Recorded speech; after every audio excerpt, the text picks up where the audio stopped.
বন্ধুরা, আজকে আমার রেসিপি মিষ্টি রেসিপি, সুজির মিষ্টি। যে কোনো উৎসব অনুষ্ঠানে আমরা মিষ্টি খেয়ে থাকি বা বাড়িতে তৈরি করে থাকি, সেজন্যে আমি এই রেসিপি আপনাদের সামনে প্রেজেন্ট করছি। আমি কিভাবে করেছি আমি বলছি। একদম লো আছে গ্যাসে রওয়া বা সুজি হাফ কাপ নিয়ে দু তিন চামচ ঘি দিয়ে আমি নাড়তে লাগলাম। আর অন্যদিকে মিক্সিতে হাফ কাপ নারকোল, হাফ কাপ চিনি, 1 কাপ লিকুইড দুধ মানে জাল করা দুধ, ঠান্ডা দুধ, আর মিক্সিতে ব্লেন্ড করে ওই সুজির মিশ্রণে দিলাম। আর 1/4 মিল্ক পাউডার বা গুঁড়ো দুধও দিয়েছিলাম।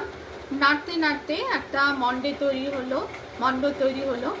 আমি প্লেটে রেখে কিছুটা ঠান্ডা হলে, অল্প ঠান্ডা হলে, তারপর হাত দিয়ে মিষ্টির শেপ দিয়ে চেরি দিয়ে আমি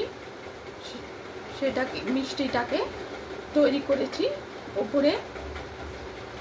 রেসিপি পছন্দ হলে লাইক করবেন, চ্যানেলটিকে সাবস্ক্রাইব করার অনুরোধ রইল।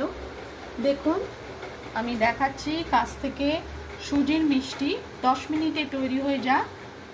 আপনারা উৎসব, ফেস্টিভ্যাল সুইট, যে কোনো উৎসব অনুষ্ঠানে এরকম কম সময়ে আপনারা তৈরি করে দেখতে পারেন। সুজির মিষ্টি